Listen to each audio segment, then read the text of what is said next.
Muy buenas tardes a todos, bienvenidos a Tarde a 24, bienvenidos a MMD. Ya estamos arrancando con todo la tarde.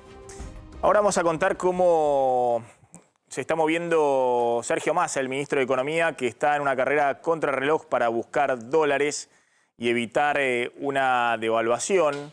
El presidente Alberto Fernández, ahora lo van a ver, que está en un rol casi protocolar, yendo a actos, haciendo videitos para las redes sociales.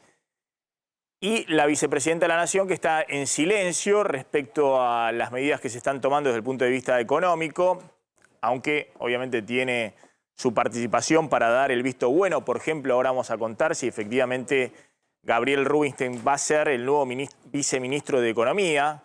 Finalmente, si Massa pudo imponerlo a Rubinstein como viceministro de Economía, pero muy preocupada por lo que sucede con el juicio a la obra pública en Comodoro Pi, el juicio de vialidad. Hoy el alegato final del fiscal Luciani, ahora van a ver, contándonos solamente todas las supuestas maniobras de desvío de fondos en la obra pública, sobreprecios, Lázaro Báez y demás, sino también involucrando a Cristina en un plan para limpiar todo, junto a Lázaro Báez y al entonces secretario de Obras Públicas, José López, el de la bolsa de dólares en el convento.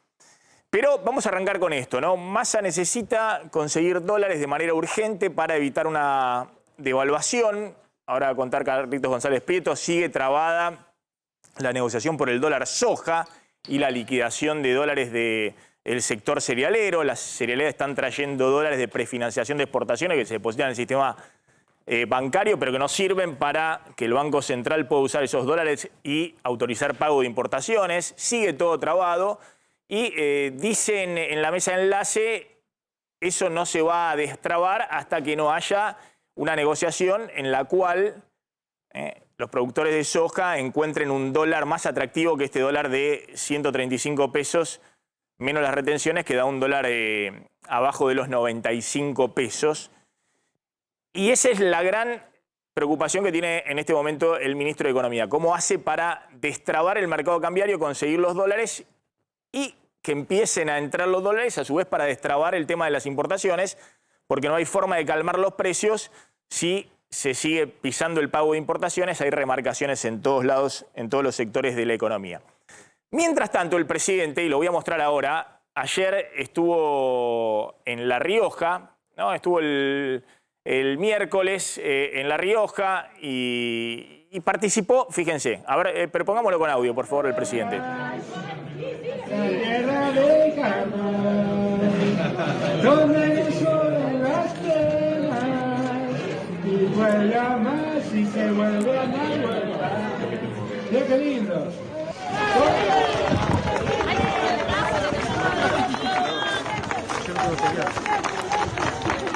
En La Rioja, en la tierra de carnaval, esto sería: yo soy nacido en La Rioja, la tierra de carbón, donde sobre las penas, y vuela más y se vuelve a más.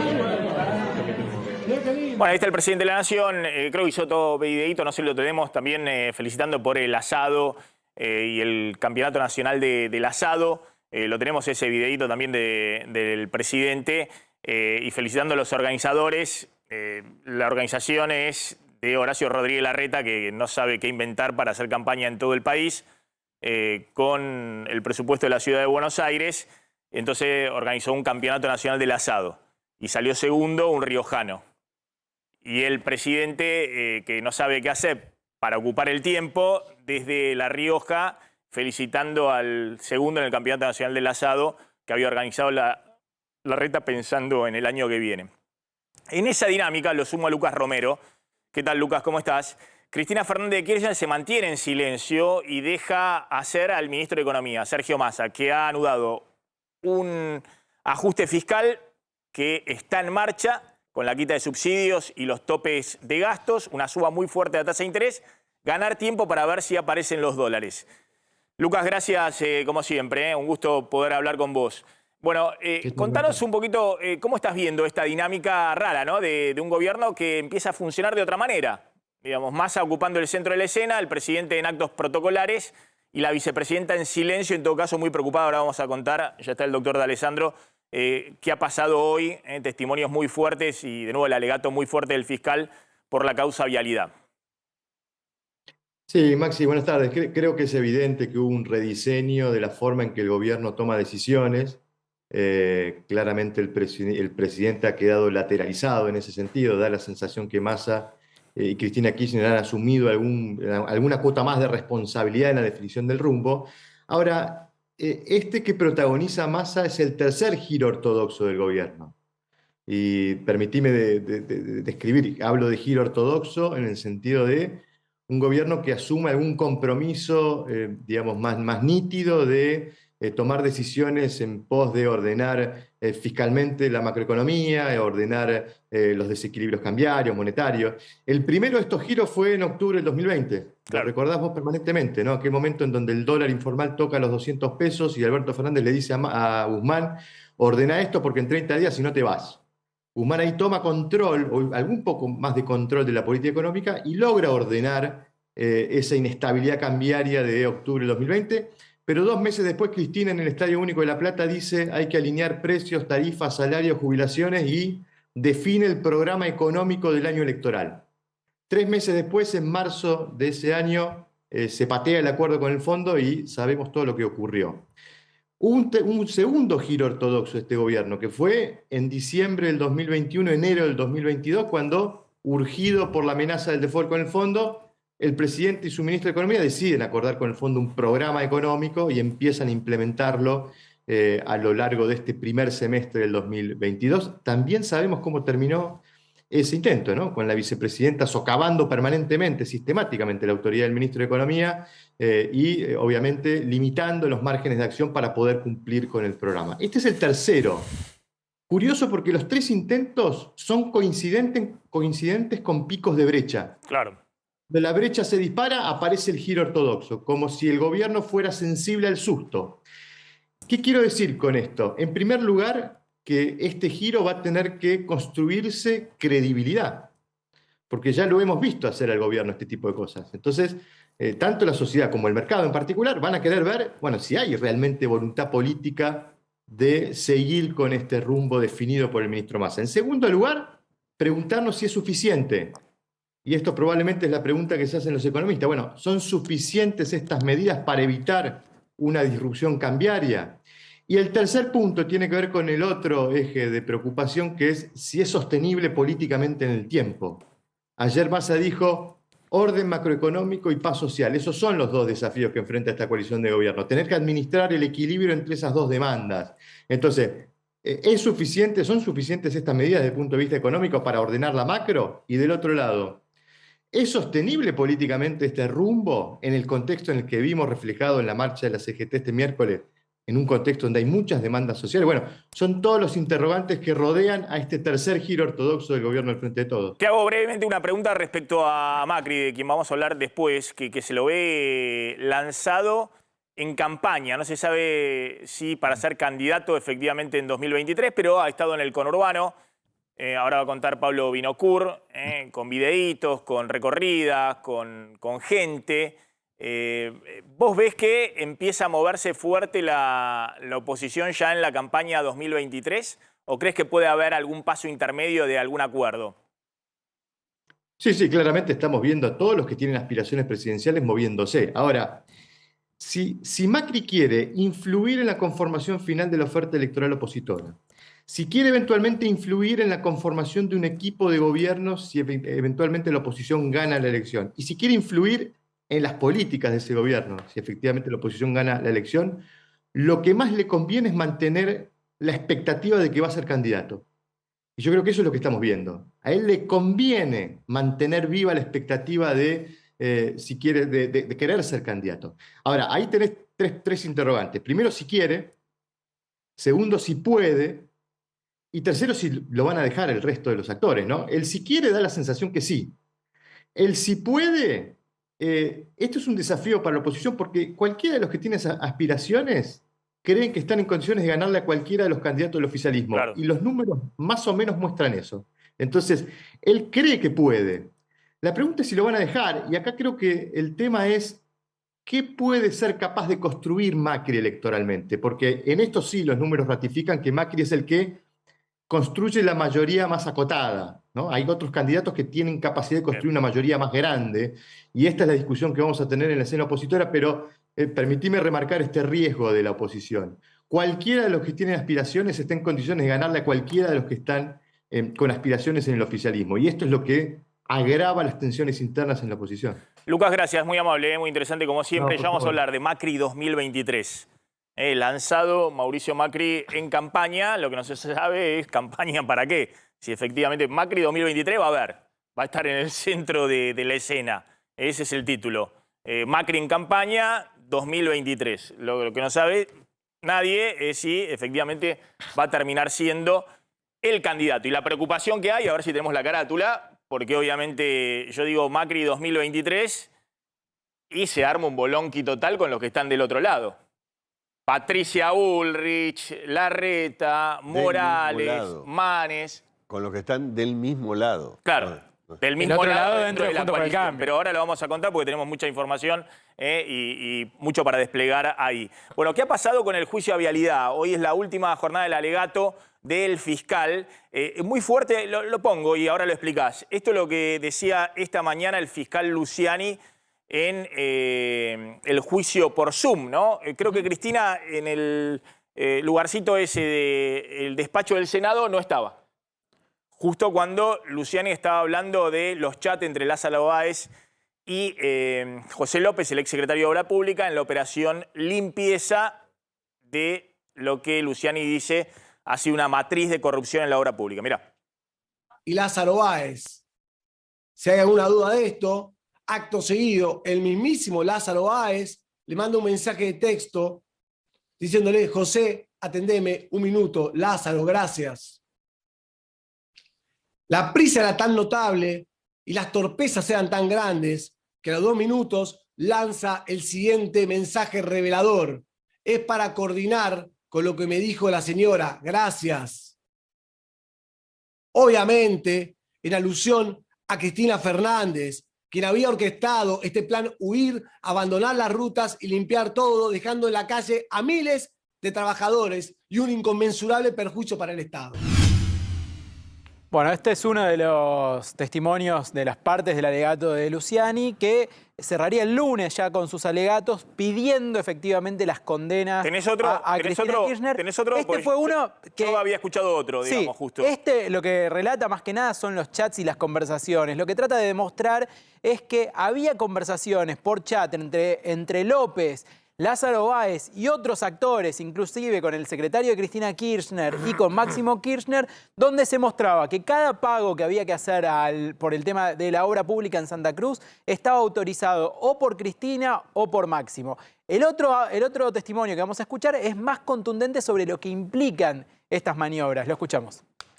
Austral Construcciones fue una cáscara. Austral Construcciones fue una cáscara. Que más allá de las personas que nominalmente aparecen y aparecieron como accionistas, fue creada por personas o por orden de personas con capacidad organizativa para direccionar licitaciones financiadas con fondos del Estado Nacional. Los intereses generales de la sociedad, por lo que este Ministerio Público debe velar, han sido gravemente afectados mediante el direccionamiento de fondos que estaban destinados a proveer al bien general del Estado, artículo 75, inciso 2 de la Constitución Nacional. Es que los fondos que se direccionaron hacia Lázaro Báez eran aquellos con los que el gobierno federal debe cumplir funciones indelegables del Estado y desarrollar sus políticas públicas sanas, transparentes, al servicio de la comunidad y no al servicio de un privado. Estos fondos se forman de acuerdo al artículo 4 de la Constitución Nacional, entre otros, del producto de los derechos de importación y exportación y de las demás contribuciones que impone a la población el Congreso General. Es decir, Lázaro Báez montó un emporio con dinero de todos los argentinos y cuando Cristina Fernández dejó de ser presidenta, abandonó las rutas, abandonó su empresa, se quedó con el dinero de todos los argentinos y una colosal cantidad de bienes muebles e inmuebles. Esto era Lázaro Báez. Esto es lo que estamos analizando en este juicio. Después hubo otra a ver, intervención. esto ya lo habíamos escuchado. Sí, digamos. A ver, lo que me interesaba hablar ahora con el doctor D'Alessandro es lo que llamó hoy el fiscal el operativo limpieza, donde el fiscal muestra chats entre el entonces secretario de Obra Pública y Lázaro Báez, que era el contratista, y Lázaro Báez dice, hablé con la señora, necesito hablarte, por favor, comunicate cuanto antes conmigo, porque tenemos que ordenar esto rápidamente. Eso es lo que quiero focalizar hoy. La descripción de eso tiene que ver con los tramos finales del gobierno de Cristina Kirchner, donde exactamente lo que pasa es eso. Están buscándole la manera para limpiar los rastros que quedaron de esas órdenes de pago y de la adjudicación de obras. Lo que está planteando el otro fiscal, Sergio Mola, que también lo plantea en el día de hoy, es todo esto que estamos mostrando desestima la teoría del lawfare, porque en definitiva, si lo que se muestra es que hubo direccionamiento de obra pública, que hubo un direccionamiento de los pagos de esa obra pública y además hubo un operativo limpieza, bueno, la teoría del lawfare queda desestimado. Esto es lo que plantearon y hacen una enumeración de cuestiones vinculadas, por ejemplo, a los controles que tenía que hacer el Congreso, a los controles que tenía que hacer la FIP y cómo iban limpiando. En un ratito podemos mostrar efectivamente el chat donde dice que a mí me llamó la atención, no estoy siguiendo la causa, pero dije, bueno, esto es algo nuevo, es algo distinto, digamos, porque no solamente está toda la maniobra que conocemos hace muchos años respecto a los sobreprecios, sino que hay una comunicación donde hay un chat. Le pregunto al doctor D'Alessandro, ¿qué es esto, digamos? El fiscal hoy dice, miren, había un operativo limpieza y muestra chat en quien era el secretario de Obra Pública, no era... José López era un hombre muy importante, el secretario de Obra Pública tenía relación con todos los gobernadores de la Argentina, con los gobernadores de la oposición, con los jefes de gabinete de Cristina, lo conocían todos, era una estrella en el firmamento del kirchnerismo.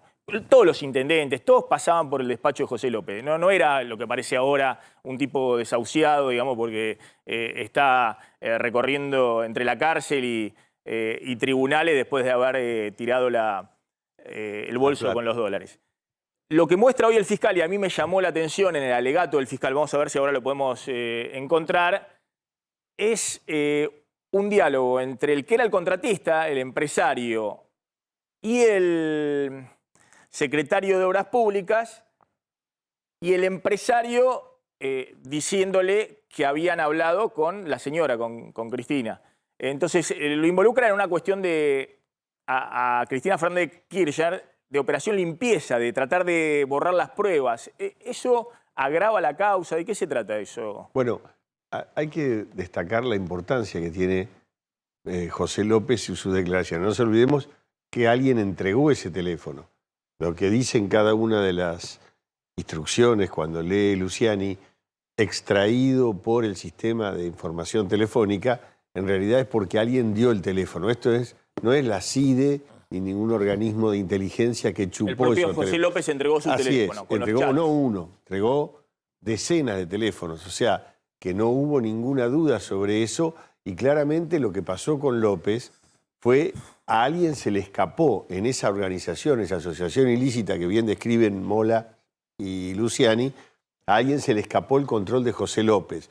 José López cuando tiene un delirio místico, va al convento, tira la plata. Era una anécdota bastante común en la cárcel, en la unidad 6 donde estaban.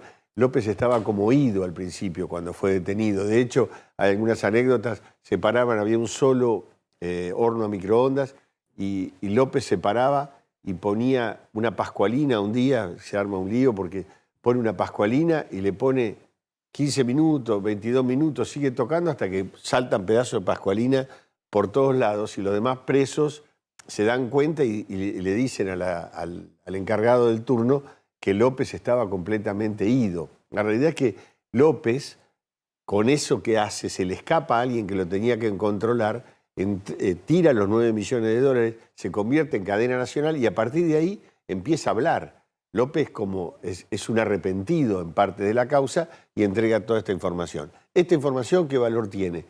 Permite dos cosas muy importantes. Una, mostrar esa trama de limpieza que bien describe Luciani Mola y demostrar también que Cristina es la jefa de esa organización, porque siempre estaba en duda si había una asociación ilícita destinada a delinquir, y la defensa permanente de Cristina era: yo no estaba en estas cosas pequeñas, ¿cómo voy a estar yo fijándome si se estaba haciendo una obra en Pico Truncado? ¿Cómo iba a estar yo encargándome? Y increíblemente se encargaba y tenía control. Había una organización que al final del día le tenía que rendir cuentas a Cristina, como el cuaderno de Centeno decía, otra persona que terminó pirando en esta historia y terminó aportando parte de la matriz. Todo esto se sabía o se conocía. Lo que ha aportado este juicio, y también otros similares, es esa existencia donde no eran ajenos los empresarios. No se olvidemos que parte de la construcción de esta causa es la causa Cuadernos, ¿no? 1 y 2. Lo que está buscando el fiscal es la conexión entre Lázaro Báez y Cristina. Está buscando demostrar que Cristina controlaba las obras públicas, el pago, y que consentía la falta de finalización de las obras. Lo que vos dijiste, cuando Cristina pierde, no solo para, o sea, ¿qué es lo que uno dice? Bueno, yo tengo un amigo que está construyendo, no le doy más licitaciones porque no va a cobrar en el que viene. Acá fue al revés, le dieron más licitaciones y se apuraron a pagarle, y eso está en los chats y en las 3 toneladas de prueba de la que habla el fiscal. Es una causa muy fuerte. Y otro detalle importante, que recién lo comentaban ustedes, el tema del lawfare. Esa defensa, la única defensa que ha hecho Cristina es atacar a las demás personas, pero nunca ha desmentido uno solo de estos chats, ¿no? El único argumento hasta ahora que se escuchó por parte de Cristina es que si hubiera habido una maniobra hubiera sido a mayor escala nacional y que la que representa la obra pública de vialidad en la provincia de Santa Cruz es muy chiquita. Pero bueno, es lo único que se escuchó hasta ahora de la cuestión de fondo. Hasta ahora siempre fueron cuestiones más bien procedimentales o vinculadas al lawfare. Habrá que ver qué responde Cristina y el resto de los implicados cuando empiece la etapa de las defensas. Dejamos acá este tema. Digo, a mí lo único que me sorprendió es el tema del diálogo del chat, pero si no lo tenemos no puedo avanzar porque tampoco... Ah, lo tenemos. Bueno, a ver, mostrémoslo, por favor. Ahí está. Pero tenemos el tape de 45 segundos donde el fiscal explica todo eso. Bueno, ahora volvemos en un ratito con este tema. Contame qué está pasando con el tema precios cuidados, que es un tema complejo en este momento, y después vamos a este otro tema que era el tema campaña electoral Macri 2023. Bueno, habíamos comentado acá que se habían disparado justamente la venta en los en los autoservicios, en los supermercados. Y con el precios cuidados nosotros contamos cómo había faltantes de estos productos porque están a precio más bajo que los demás, digamos, que le compiten a precios cuidados. ¿Cuánto más bajo? Según la consultora Sentia, hay que mirar aproximadamente entre 25 y 30% más barato. Ahora, y hay diferencias mayores, este es un promedio.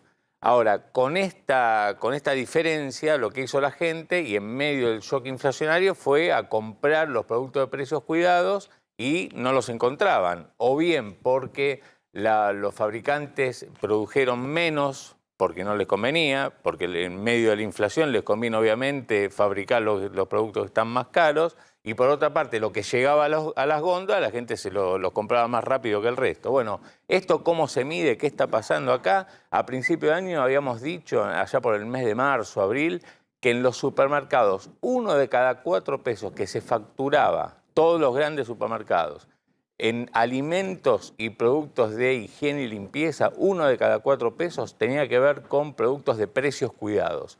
Bueno, como cuando viene la inflación más alta en junio, sobre todo en julio, lo que comentaban, los precios cuidados desaparecen y en vez de tener una facturación del 25%, apenas representan ahora el 10% de la facturación total. Esto es, la gente cuando más necesitaría tener estos precios, digamos, regulados, no los encuentra por lo que te contaba antes, o porque no los fabrican, o porque lo poco que aparece se lo llevan rápido. Entonces pasó a ser a representar del 25% del total de facturación de los supermercados, cuando hablamos de alimentos y productos de higiene y limpieza, de ese 25%, hoy en día es el 11,7%. Bueno, indica justamente qué pasa cuando hay alta inflación y los precios cuidados, lo que pasó fue que desaparecieron.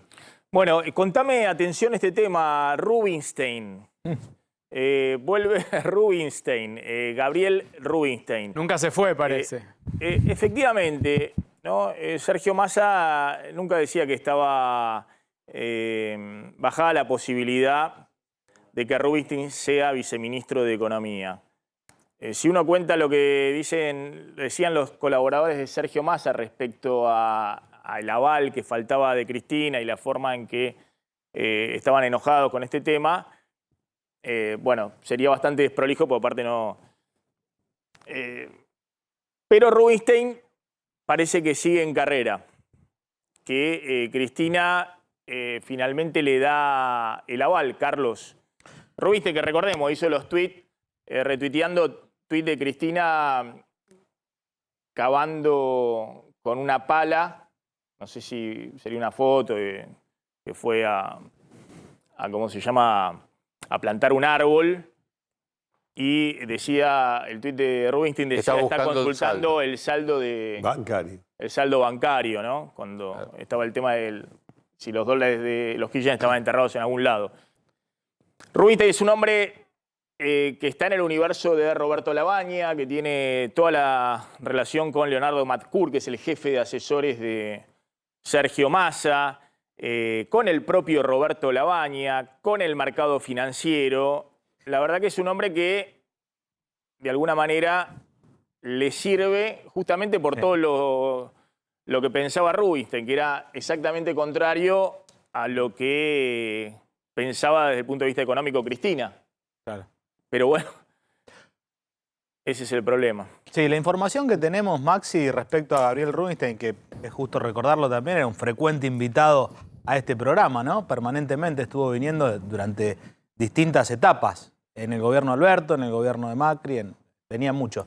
Pero al margen de eso, en un momento, cuando era un hecho el nombramiento, lo frenan, como vos bien decías, cuando salen a la luz esos tuits donde, palabras más, palabras menos, la trataba de estar detrás de una asociación ilícita a Cristina Fernández de Kirchner.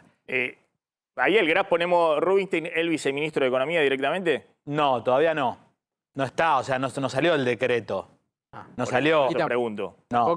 Tampoco fue oficializado. Lo que sí hay que decir es pasaron algunas cosas en estos últimos días, me parece que... Porque el lunes por la tarde, que había sido feriado, Rubinstein ya había sido confirmado en una radio, en Radio Cultura, por el secretario de Producción, José Ignacio de Mendiguren. Había dicho, esto sale en las próximas horas. Lo había dicho textualmente, lo dijo no fue un trascendido, además de todas las fuentes con las que nosotros hablamos que planteaban que ya era una cuestión de minutos. Bueno, ahora está Fausto Potorno. Fausto, ¿qué tal? Sí, ¿Cómo estás? te termino la información, Maxi, porque Dale. al final no cerré el capítulo. La información que tenemos del entorno del masismo, si querés, es que esto ya sería un hecho. ¿Está confirmado oficialmente? No está confirmado oficialmente. Sergio Massa, el ministro de Economía, ¿salió a confirmarlo de forma textual? Todavía no. Esto es información de fuentes cercanas, de funcionarios de primer nivel que lo dan como un hecho, pero es justo decir que todavía no está confirmado oficialmente. Fausto, ¿qué tal? ¿Cómo estás? ¿Qué tal? ¿Cómo te va? Bueno, ¿cómo estás viendo estos pasos del ministro de Economía, más allá del nombre de Rubinstein y demás? A ver, para mí, primero hay que entender cómo es la situación que tiene el ministro de Economía ahora que asume. Aquí se le está cayendo la estantería. Se encuentra en una economía que tiene una inflación que está medio disparada, que las reservas están agotadísimas, por no decir que ya están en terreno súper rojo. Tiene un déficit fiscal enorme, se le está desviando el número fiscal con respecto a lo que estaban pensando, que no era un número bajo, porque aclaremos esto, el acuerdo con el FMI no fijaba un número bajo de déficit fiscal, no era un ajuste muy grande, y aún así se está desviando, y se le estaba cayendo toda la estantería, básicamente, la economía. Me parece que lo que está haciendo el ministro de Economía ahora es tratando de sostener la estantería, y lo que hace es patear los problemas, aunque sea 3 semanas, para ver si compra 1, 2 o 3 meses de tiempo, y después veremos qué hace, ¿no? Entonces ahí vos ves canje de deuda, ¿cuánto lo patea? Y lo patea de aquí a junio, ¿tá? Al año que viene. No es que lo patea a 20 años, porque no tiene esa capacidad. Ahora estamos atajando la estantería. Segundo, el déficit fiscal. Y bueno, trato de acomodar un poco las tarifas, anticipo ganancias, todas medidas que son de corto plazo, pero bueno, necesito en este momento postergar los problemas 2 o 3 meses para poder pensar siquiera, ¿viste? Esto con, no sé, te pasó alguna vez que abrís un placar y se te empiezan a caer todas las cosas encima. Bueno, reaccionás y tratás de acomodar todo y después verás cómo ordenás el placar. Bueno, no estamos todavía en la etapa de ordenar el placar, estamos en la etapa de reaccionar y tratar de sacarnos los problemas. Por eso también lo mismo con respecto a los exportadores. Bueno, anticipar exportaciones. Tratemos de acomodar algo de reservas ahora para comprar 1 mes, 2 meses.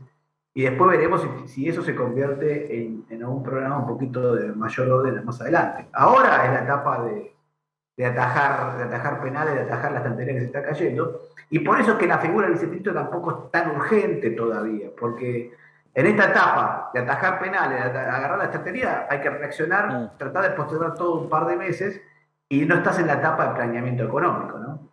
Entonces el secretario de Planificación Económica, antes Programación Económica, o viceministro de Economía, que es una persona, todavía no es urgente.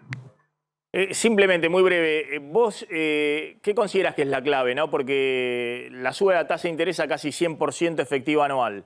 El ajuste fiscal anunciado y demás, estás ordenando el lado de los pesos. Ahora, creo yo, te faltan los dólares, que aparezcan los dólares. ¿Vos crees que esos dólares van a aparecer? A ver, el más urgente son los dólares, estoy de acuerdo con vos. Lo más urgente son los dólares y es lo que necesitas a ordenar. O por lo menos postergar. Hasta ahora lo de los pesos lo pudiste resolver más o menos. Más o menos también otra vez, pateando todo un tiempo para adelante, porque 100% de tasa sobre un stock de la LIX de 7 billones, es un problema van hacia adelante, pero bueno. Los dólares faltan. Y ahí tenés 2 opciones. O tomás deuda, ¿no? O frenar las importaciones, básicamente. Está bien, podrás conseguir que te anticipen los exportadores, pero eso es tomar deuda en realidad. Estoy tomando deuda a 3 meses, porque cuando le digo a un exportador de granos, pasame 5.000 millones de dólares a cambio de las exportaciones que vas a hacer, estoy pidiendo deuda. Entonces, a la larga, esto va a corregirse con alguna baja de las importaciones y empieza a estar explicando eso porque se te cae la actividad económica. Fausto, gracias, muy amable.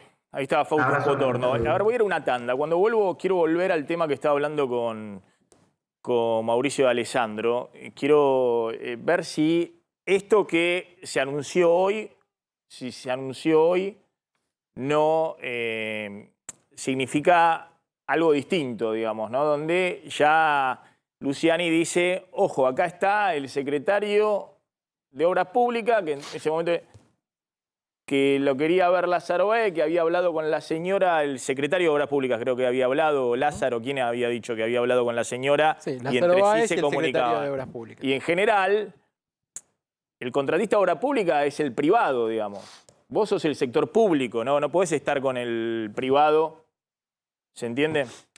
Sí, se entiende, pero no se practica. Exactamente. Pero bueno, acá en el medio está el tema de que parece que en esos chats estaban diciendo que tenían que resolver las cosas más rápidamente, ¿no? Porque era el final del gobierno. Se estaba yendo, como todo gobierno cuando se va. Bueno, ahí está lo de Luciani con los chats en el juicio de vialidad. A ver. Y Lázaro Báez. Si hay alguna duda de esto, acto seguido, el mismísimo Lázaro Báez le manda un mensaje de texto diciéndole, José, atendeme 1 minuto, Lázaro, gracias. La prisa era tan notable y las torpezas eran tan grandes que a los 2 minutos lanza el siguiente mensaje revelador. Es para coordinar con lo que me dijo la señora, gracias. Obviamente, en alusión a Cristina Fernández, quien había orquestado este plan huir, abandonar las rutas y limpiar todo, dejando en la calle a miles de trabajadores y un inconmensurable perjuicio para el Estado. Y Lázaro Báez. Bueno, ahí está. Esto es lo que me había sorprendido a mí, llamado la atención de esta mañana cuando no estaba en el tema. Dije, che, pero está Lázaro Báez en el chat de los teléfonos de José López. pidiéndole que había hablado con la señora, que necesitaba rápidamente verlo, final del gobierno de Cristina, lo que el fiscal llama el plan huir y limpiar todo. Sí, es cierto, generalmente en estos casos lo que se dice como defensa de parte de Cristina, primero la señora debe ser Mirta Legrand, dicen los defensores, no, se refería a Mirta Legrand. No, vos decís que es una sí, papá. la señora de la televisión, lo primero que dice. Pero la segunda cosa que se dice es, estos que están abajo querían algún favor de Báez y entonces se atribuían a haber hablado conmigo, lo que se llama en la práctica girar al funcionario judicial. En este caso suena irrisorio, pero es parte de la defensa. Seguramente en algunos escritos, esto ya ha sido objeto de discusión en la instrucción de la causa y seguramente eso se ha planteado así, ¿no? Es decir, lo usa como una cuestión efectista el fiscal Luciani, pero no le ves mucha carne desde el punto de vista de los elementos probatorios. Esta causa sobra carne. Él lo que hace es, él tiene 10 horas, 20 horas para explicarle al tribunal cuál es la matriz y utiliza los recursos que son más, esto es habitual. No nos olvidemos que el fiscal no es un funcionario, muchas veces se confunden esto, dice, no es imparcial. decir, explica la matriz y después la decora, digamos, con cosas que puedan ser más efectistas. Exactamente, él tiene una construcción y después la muestra. Pero hay la creencia de que el fiscal tiene que ser imparcial. Mentira. El fiscal lo que no tiene que perder es la objetividad.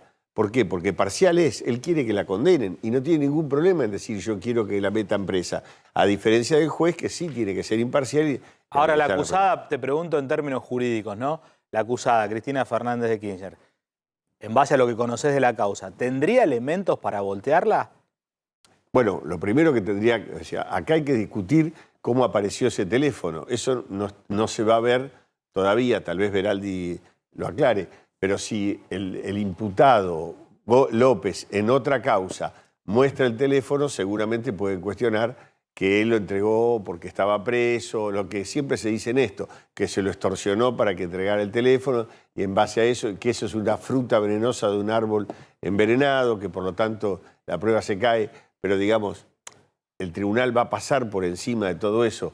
Claramente, Cristina marcha hacia la condena y no es por lo que dijo Luciani hoy, es por lo que hizo ella antes y porque lo que dijo la Corte alrededor de junio. La Corte hizo un cronograma de cosas, seguramente ahora va a salir algo rechazando recursos de Milagro Sala y hay como una secuencia que termina a fin de año seguramente con una condena contra Cristina. Sí, a ver si está ahí el chat. Vos decís, Cristina no estaba hoy, creo, en la audiencia. Creo que estaba el sillón vacío, digamos, de Cristina ahí con la cámara en su despacho. Otras veces se las ve ahí Cristina. Con Massa. Que escucha y demás. ¿Cómo? Con Massa, digo, puede ser que esté ella en el chat de juicio y justo Massa la viene a visitar. No, o sea, cuando está Cristina... está ella sola, se la ve con el iPad ahí viendo... Trabajando. Sí. No tiene viendo, prestando atención a lo que dicen los no tiene por qué prestar atención, atención, no tiene, porque para eso tiene un abogado defensor. Sí. A mí lo que me llama la atención es que, bueno, que se trata, está bien, en la justicia hay que probar todo, pero se trata de probar cosas evidentes, digamos. Lázaro Báez con José López, pero imagínate, la cantidad era una cosa... pero permanente. Hay digamos. 300 testigos que lo vieron. Claro, pero... Hay 200 pero personas. Pero era el contratista de la obra pública. Ahora, Lázaro con Cristina, Alberto Fernández dice, yo lo conocí a Cristina una vez que fui a la casa de Cristina y de Néstor Kirchner en el Calafate. Ahí lo conoció a Lázaro Báez, digamos, ¿no? Pero bueno, todo tiene que quedar en el expediente y con elementos probatorios. Bueno, de hecho, creo que Lázaro Báez estaba el día que fallece el expresidente Kirchner, esa noche, esa noche del 26 de octubre. El tema es que, claro, para evitar una condena, ¿Cristina necesita despegarse de Lázaro Báez o necesita probar que todo ha sido impecable, digamos, que la propia actuación de Lázaro Báez ha sido impecable? En una causa bien instruida como esta, con fiscales con ganas de investigar como tuvo esta, Cristina ya tiene la suerte echada, porque no están los recursos procesales para poder anular determinadas cuestiones. Por eso se esfuerza por esa recusación. El otro día lo vimos acá, la recusación porque el fiscal y el presidente jugaron en el mismo equipo de fútbol. O sea, son discusiones nimias que el tribunal oral lo va a pasar por arriba. Sí, Creo que la suerte- lo que yo entiendo es que hasta ahora lo que trata la defensa de demostrar es que no hubo ilícito. Bueno, se basa en la discusión. Directamente, digamos, que Lázaro Báez ha sido un empresario como otros empresarios la declaración de contratistas Calcaterra. que ha Es hecho correctamente... La mejor defensa increíblemente que tiene Cristina es la declaración de Calcaterra, de Ángelo Calcaterra, que dice, en la Argentina vos iniciás una obra y siempre te pagan tarde. Eso es desde hace muchísimos años. Vos iniciás una obra y siempre hay algo que se atasca. O sea, relata un procedimiento, porque hay algo que es cierto en esto. ¿Cuántas leyes contra la corrupción, lo dice siempre la doctora Bolosín, cuántas leyes contra la corrupción hay en la Argentina? Específicas para condenar a la corrupción, después de que se cometió el hecho. 56. ¿Cuántas leyes son las que controlan la obra pública, es decir, el proceso de licitación? Una del año 47. Es decir, hay una del año 47 totalmente vetusta para analizar cómo se hace el proceso licitatorio. Cuando no había internet, no había nada, no hay transparencia. Deliberadamente los gobiernos aceleran la sanción de leyes para condenar al que cometió corrupción, pero mientras ellos hacen el proceso licitatorio, se hacen bien lo boludo y dejan una sola ley del año 47. Mauricio, gracias. No, por favor. Muy amable. Ahí está Mauricio D'Alessandro. Vamos a hablar un poco de qué está pasando con los precios y los autoservicios. Claro, el consumo, a ver, porque estos números que vamos a ver, Maxi, te demuestran cómo impacta la aceleración inflacionaria sobre los comercios. Los grandes perdedores del shock inflacionario que vimos en las últimas semanas, desde julio para acá, fueron los autoservicios denominados chinos y también los almacenes. ¿Por qué? Mira los números que tenemos. Solamente en el área... Mirá lo que va a contar Claudio, es muy impactante. Veníamos contando que había una disparada de ventas porque todo el mundo quiere acaparar, todos quieren buscar los stocks y acaparar. Pero los super chinos están sufriendo una caída de ventas muy importantes. ¿Por qué? Porque bueno, todos están buscando en los supermercados que tienen acuerdos de precios cuidados u otro tipo de convenios. O precios más baratos, digamos. O precios más baratos, que han quedado más baratos. Entonces los autoservicios están desesperados, porque todo el tiempo están cambiando los precios y se le cae la demanda. Claro, entonces... Y cada vez que cambian los precios se le cae más la demanda. El comercio de proximidad. Bueno, porque digamos, cada vez es mayor la diferencia entre los precios que se encuentran en las cadenas de supermercados que en los autoservicios chinos, porque los chinos pagan... En los mayoristas tienen un margen en medio de una inflación galopante cada vez mayor, con lo cual tienen que vender cada vez más caro. Bueno, entonces son los grandes perdedores. Cuando vos hablas de chino es una forma genérica de hablar. Cualquier autoservicio, pequeño comercio de cercanía, lo que está ocurriendo es que hay una caída de ventas importante. Sí, hablo de los chinos porque son los que donde van y miden. Sí, digamos. es como se... Mira, solamente en el área metropolitana... Capital y Gran Buenos Aires, la caída de ventas en julio fue del 7,3% contra julio del año pasado, cuando había justamente un crecimiento bastante fuerte en los autoservicios, en las ventas, justamente en el consumo en esos locales. O sea que estás comparando con una base alta. Sí. En el total país la caída es menor, 3,2% acá por el efecto frontera que acá habíamos comentado. Cuando vos llamas y me dicen todo el país, hay una corriente positiva en aquellas localidades vamos a contar, fronterizas. Impresionante lo que está pasando entre Salto y Concordia. Están volando las ventas en Concordia porque hay muchos uruguayos que están cruzando para comprar en la Argentina, les sale todo mucho más barato. Claro, por eso se ve una mayor caída en el área metropolitana que en las provincias. Ahora, fíjate lo que pasa en los supermercados, se da vuelta la tortilla, es lo que comentábamos el otro día, disparada de ventas. En el área metropolitana, en los supermercados, vendieron en julio un 8,4% más. Estos son los grandes supermercados. O sea que cuando hay mucha inflación, los grandes supermercados son los beneficiados de esto, porque tienen más margen, porque venden más, y bueno, es lo que te permite ver los números. En el total país, 7,9% más que en julio del año pasado. Y para cerrar, a ver cómo queda el balance final entre los pequeños y los grandes, te marca que las ventas de alimentos, bebidas, productos de higiene y limpieza, en el área metropolitana tuvieron en julio un 1,1% más, y en el total país un 2% más, pero claramente influido por lo que aquí contamos que fue una corrida de la gente para estoquearse. O sea, esto no es que se consumió más. Mirá qué bien que estamos en julio. Se consumieron más alimentos, bebidas y productos de higiene. No, están influidas por gente. No, pero estamos contando lo que está pasando en todos los sectores. Que fue a comprar aceite, y sobre todo en bienes café. Y ni qué decir en bienes durables, artículos de limpieza o todo ese tipo de cosas. Estamos con el móvil en un autoservicio tan argentino como todos los argentinos, digamos, ¿no? Se suele decir autoservicio chino porque hay muchos... autoservicios de origen chino, así se suelen... Pero bueno, son autoservicios o comercios de cercanía o pequeños almacenes. Está Diego Cañete en el lugar. Diego, ¿cómo andás? Maxi, ¿cómo estás? Buenas tardes. Así es, estamos en Almagro, en la avenida Medrano, al 300, en este autoservicio, que les cuento, recién los escuchábamos con el tema de este shock inflacionario que hay en los precios de los alimentos. Les cuento, la leche ya en estos días aumentó un 19% más en relación a la semana pasada. Y el otro producto que había aumentado en estos días era el azúcar, un 20% más. Que Marta Velarde, la propietaria y responsable de este establecimiento, me decía que cuando yo fui a estoquearme, a comprar otra vez para reponer el producto, me encontré con ese aumento que prácticamente me indigné y casi ni les compro porque me costaba lo mismo a lo que les estaba vendiendo yo, no me habían avisado.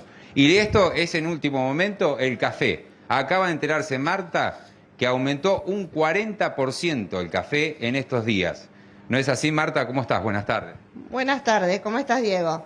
Bueno, mira, la sorpresa esto es de todos los días, cada vez que nos llegan los productos, no nos avisan, cuando nosotros vemos las planillas, ahí vemos realmente el incremento que tenemos. ¿Y esto te enteraste recién? Recién me entero con el café, justamente estuviste vos, cuando vi la lista de precios me quería morir, porque es un 20% más el café, que yo lo tenía a esos precios ya anteriormente, sin el aumento, con este incremento, es como que yo lo vendí y no gané absolutamente nada.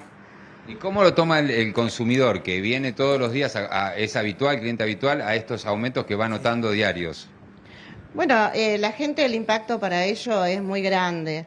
Porque te imaginas que cuando yo aumento los precios, o sea, cuando a mí me aumentan los precios, yo lo tengo que, ese incremento, volcarlo también al producto que entró y bueno, al restante que me queda. Por ejemplo, como vos me viste que el azúcar, yo tenía un stock de mercadería y bueno, la verdad que la gente se ve que recorrió con el aumento y a mí no me avisaron ni siquiera los mayoristas ni los distribuidores de que bueno, que había aumentado ese producto. Entonces me quedé sin stock, porque yo lo vendía a un precio casi razonable a lo que lo compro. Sí, Maxi, los está escuchando, Marta. Sí, déjame ponerlo a Slotnik en comunicación con Marta. Ahí tenés directamente la fuente, en el lugar. Todo lo que vos contabas, las estadísticas, lo que ves, mirá Marta, está preocupada. Me escucho yo. Pero... A ver si le pueden sacar la vuelta a Marta, que se escucha ella. Ahí está, está perfecta Marta ahí. Bueno, dale. Marta, ¿cada cuánto notás que te aumentan los productos que vos vendés cuando vas al mayorista? ¿Todas las semanas, una vez cada 15 días, un par de veces a la semana? ¿Cómo estás, Maxi? Buenas tardes. Sí, ese es bueno, mira, los productos que a mí... perdona. Buenas tardes. Bueno, la verdad que cuando uno va al mayorista o al distribuidor, siempre hay incrementos. Incrementos en diferentes productos, ¿no? O sea, por ejemplo, en la canasta básica es la yerba, el azúcar, el café. Lo higiénico, bueno, también en los productos que realmente son de primera necesidad, que son servilletas y eso, bueno, aumentan periódicamente. Cada vez que uno va a comprar, ponerle en una semana, porque no es que todos los días uno hace ese pedido. Así que, bueno, ese pedido siempre viene con algún incremento. Y las distribuidoras, como distribuyen la mercadería de lácteos y algunos productos de azúcar, ellos no avisan nada. Directamente te mandan la planilla para que vos pagues esa mercadería de que pediste con el precio que no contactaste con ellos. O sea, el producto... Sí. A ver, obviamente vos tenés que trasladar el precio a la góndola, no tenés otra. ¿Te están cayendo las ventas? Porque acá Slotnick mostró una estadística que dice que están cayendo las ventas de los autoservicios, que son los grandes perjudicados, dice, de este shock inflacionario. ¿Te están cayendo las ventas? Atención, a ver si te ratifica o te rectifica, Marta. Exacto, sí, eso es lo que está pasando en los comercios. Se están cayendo prácticamente todas las ventas de productos de primera necesidad, que son productos de primeras marcas, ¿no? Se están vendiendo más de segundas marcas, pero lo de segundas marcas no hay un stock como para decir, bueno, tengo ese producto toda la semana. O sea que vos ya empezás a percibir que cuando viene la remarcación y la tenés que trasladar ahí a la góndola, bueno, ya no vendés lo mismo, vendés cada vez menos. Entonces ya empezás a tener un problema, digamos, ¿no? Porque empieza a reducirse tu capital de giro, digamos, ¿no? Lo que empezás a cobrar para después volver a comprar. Exacto, sí. Bueno, a nosotros todo eso nos perjudica tanto en las ventas como en los productos que nosotros compramos, ¿no? Porque si nosotros compramos un producto que realmente nos aumentan prácticamente toda la semana, nosotros en la semana hacemos una evaluación de que cuánto sacamos de esos productos y la verdad que no ganamos. Claro, está sacando cada vez menos. Pagar un sueldo. Cada vez menos, exacto, sí. La verdad que no hay muchas ventas, ya un público consumidor ya no es el mismo. Sí. Slotnick dice que la gente se está yendo a los supermercados, pero bueno. Bueno, mira, en realidad depende, porque yo en mi caso, por ejemplo, nosotros somos un autoservicio y de proximidad. Es un negocio que, bueno, viene un público para comprar diariamente. Sí, pequeñas cosas. Claro, es de todos los días. El azúcar, la yerba, la harina. O sea, no lleva un carrito ni lleva un canasto lleno. Así que, bueno, eso yo lo tengo periódicamente. Pero el tema es otro, que, por ejemplo, si los mayoristas, las cadenas, grandes cadenas de supermercado, ellos aumentan, o sea, tienen ya los aumentos para la semana. Ese aumento a mí no me lo dicen las empresas de que, bueno, va a aumentar tal día. Pero ellos ya lo aumentan. Entonces, cuando la gente recorre que las grandes cadenas aumentaron y yo no lo aumenté al producto, ya ellos vienen y recorren y compran ese producto y el stock se me termina. Claro. Pasó con el azúcar. En este caso me consumieron el azúcar. Mirá lo que le pasa, claro. Si las grandes cadenas pueden planificar los aumentos, vos no sabés qué va a aumentar y cuándo va a aumentar porque no te informa vos el mayorista o el fabricante. Marta, gracias, muy amable. Claro, adiós, Maxi. Gracias, muy amable, gracias, Diego. Muy amable. Bueno, después seguimos el tema. ¿Tenías algo más con eso? No, que además a esto le tenés que sumar el tema de financiamiento, porque el pequeño comerciante antes iba al mayorista y encontraba que le podían dar o cuotas para comprar, algún tipo de financiamiento encontraba. Bueno, eso desapareció en las últimas semanas por la suba de tasa de interés, por la incertidumbre financiera, etc. Ahora vas a contar por qué Massa pone la lupa en las importaciones. Estaba preocupado en el tema de las toallas. Parece que 20 millones de dólares de importaciones de toallas. Massa, bueno, a ver qué más le está diciendo Guillermo Michel, el jefe de la aduana, que está muy activo por estos días. Macri 2023. ¿Macri 2023? Bueno, esa es la pregunta que se hacen todos, fundamentalmente dentro de Juntos por el Cambio. Por lo pronto está de lo más activo, Maxi. Ha decidido esta semana andar por el conurbano. Eligió 3 de febrero, el municipio que gobierna Diego Valenzuela. Lo mostró en las redes como algo casual, como un casual, como dicen los de Juntos por el Cambio, los macristas, pero la realidad es que se percibe un Macri cada vez más cerca de una candidatura. Un Macri que se enoja cuando lo quieren excluir de las decisiones políticas, que permanentemente está coqueteando con ser una alternativa en las próximas PASO de cara al 2023. Sí, ya que ponemos el videíto, pongamos por favor el videíto insoslayable de Macri. Casi se da un palo ahí en un bache el 3 de febrero con... ¿Está el videíto? Ahí viene, mira. Ahí viene. No, pero tengo que acompañar al hombre. Casi se cae en un bache ahí en 3 de febrero. Diego Valenzuela, que es un intendente que está muy considerado, digamos, está muy bien en las encuestas y todos dicen que hace gestión y demás. De hecho, es uno de los que Es precandidato a gobernador. está, claro, siendo precandidato a gobernador y demás. Pero bueno, justo lo llevó a Macri y casi se cae en un bache del municipio. Imagínate si se hubiese fracturado el ingeniero.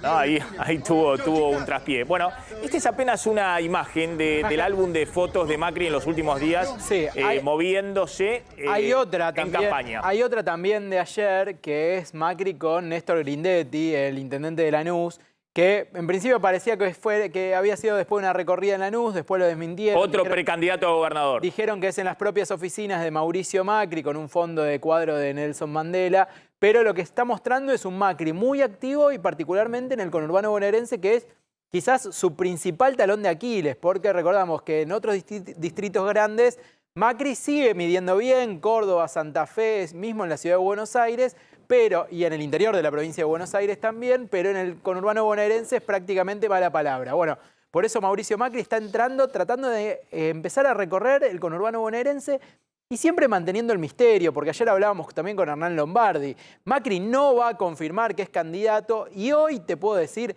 Macri a esta hora no quiere ser candidato, le dice a los propios que no quiere ser candidato. Ahora, ¿cuál es el planteo? Sí. El planteo es que si todo estalla por los aires y Cristina Kirchner aparece en la escena como la principal candidata del Frente de Todos, bueno, ahí Macri sí podría llegar a jugar porque podría llegar a tener chances electorales que hoy saben, mirando las encuestas, que no la tienen. Lo que es muy impresionante y que claramente Macri va a estar en el centro de la escena en el 2023, vamos a ver si es candidato o no. Lo que es muy impresionante en esta foto es que sale Carrió, lo sacude a todos los candidatos, el que tiene el presupuesto que es Larreta, el que tiene la provincia también que hace con ese... ¿No tiene el presupuesto Larreta? Sí, pero a Larreta no lo sacudió. Ahí vamos a seguir discutiendo. A Larreta no lo sacudió. Bueno, aparece Para mí Macri... decir que es amigo de Massa es una... Aparece Macri sacudida, y Larreta tiembla.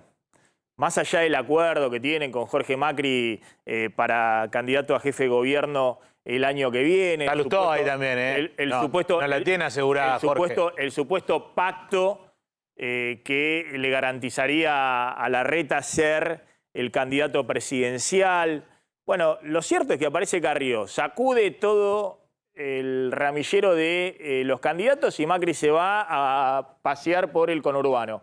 Con Grindetti, un intendente que es muy cercano a él, ha sido su secretario de Hacienda en la ciudad, un hombre de perfil técnico que quiere también ser precandidato a gobernador, y con Diego Valenzuela. Y es el que dice, este sí, este no. Martiniano Molina, íntimo amigo de Mariano Recalde, que está en Quilmes viendo si vuelve a desbancar a Mayra Mendoza en el municipio de Quilmes, hizo una juntada con Juan Manuel Urtubey, con el peronismo federal, en el Darling Club, también en los lugares que eligen para... me encanta el Darling, es uno de los clubes de tenis más lindos que hay en la ciudad de Buenos Aires, pero lejos del conurbano. Y Macri dice, basta de estos experimentos, lo revolea en el aire a Martiniano Molina y dice, este no. Entonces, Macri, algunos dicen, ojo que va a seguir siendo el gran elector en Juntos por el Cambio, es el que tiene el núcleo, es la Cristina de Juntos por el Cambio. Claro. La que tiene el mayor caudal de votos propios. Y sobre eso nadie se puede desentender. No, a ver, la lectura es, Macri la presenta a Patricia Bullrich como candidata. Convengamos que para ser candidato a presidente tenés que tener un presupuesto. No es una cuestión de, es caro ser candidato a presidente. No sé si Patricia Bullrich lo tiene.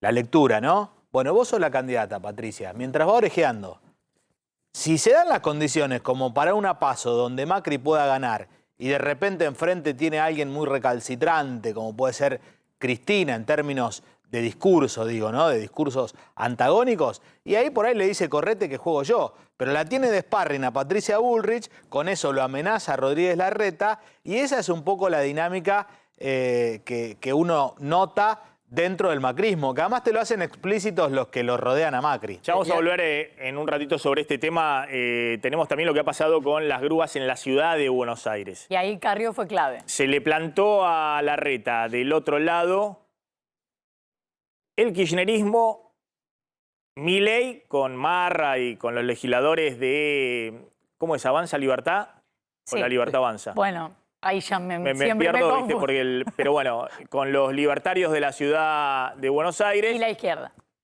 Y la izquierda. Es decir, todos reclamándole a Rodríguez Larreta transparencia en el tema de la licitación de las grúas en la ciudad de Buenos Aires. Ahora va a contar Florencia Halfon cómo terminó esa historia.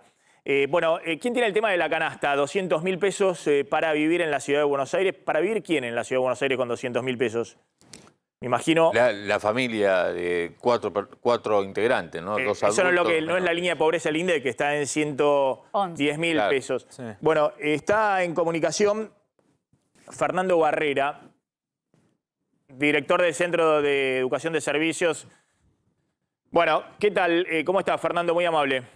¿Cómo estás, Maxi? Muy amable de vos. ¿Qué es esta canasta de 230.000 pesos que pusieron para vivir en la ciudad de Buenos Aires? ¿Para vivir quién? Se pone 230.000 pesos.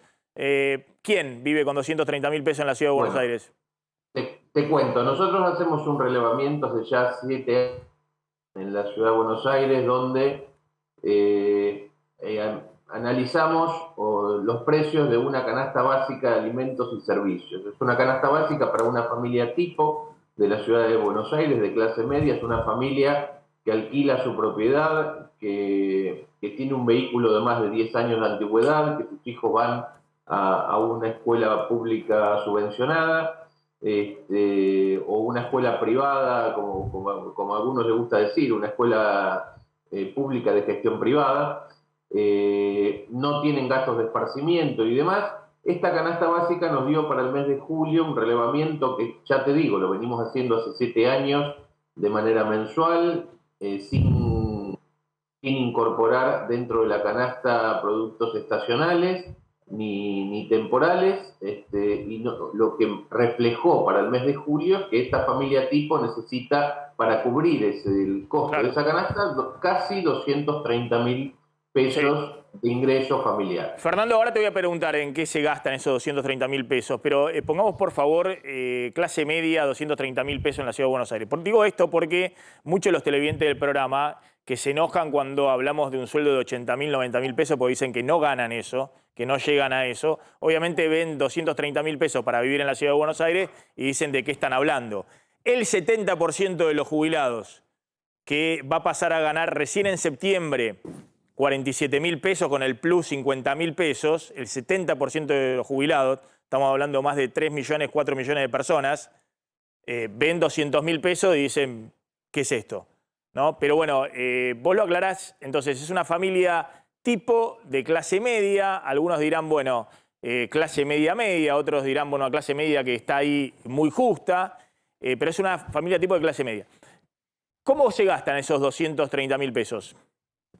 Bueno, el 75% de esos 230.000 pesos se consumen en lo que tiene que ver con los costos de servicios básicos. Esto es desde servicios de vivienda a servicios personales.